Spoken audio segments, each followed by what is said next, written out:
वस्तू आणि सेवा कर अर्थात जीएसटी विधेयक महाराष्ट्र विधानसभेत काल एकमतानं मंजूर करण्यात आलं।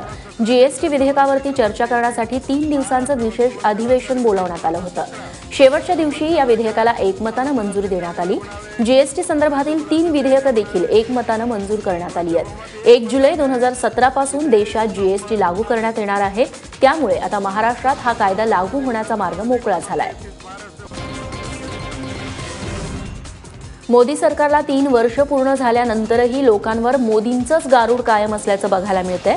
एबीपी न्यूज आणि सीएसडीएसनं केलेल्या सर्व्हेनुसार पुन्हा एकदा एनडीएचं सरकार येऊ शकतं।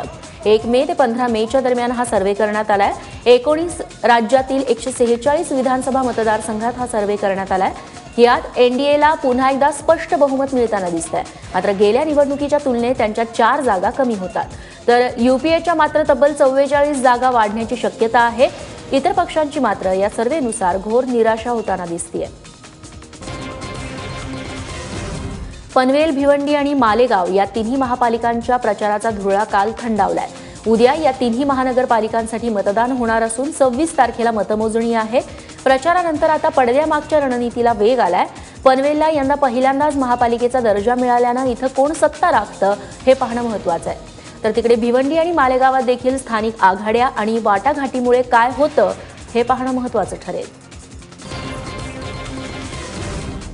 लातूर महापालिकेची पहिली सभा चांगलीच वादळी ठरली। लातूरच्या महापौरपदी भाजपचे सुरेश पवार तर उपमहापौरपदी देवीदास काळे यांची निवड करण्यात आली। मात्र सभागृह नेत्याची निवड नंतर करण्यात येईल या भाजपच्या भूमिकेचा काँग्रेसनं जोरदार विरोध केला। काँग्रेसचे नगरसेवक थेट महापौरांच्या डायसभोवती जमा झाले, तर काँग्रेसचे माजी महापौर दीपक सुळे थेट महापौरांच्या डायसवरच जाऊन बसले। सभागृहात भाजपचे 36, काँग्रेसचे 33 तर राष्ट्रवादी काँग्रेसचा 1 नगरसेवक आहे।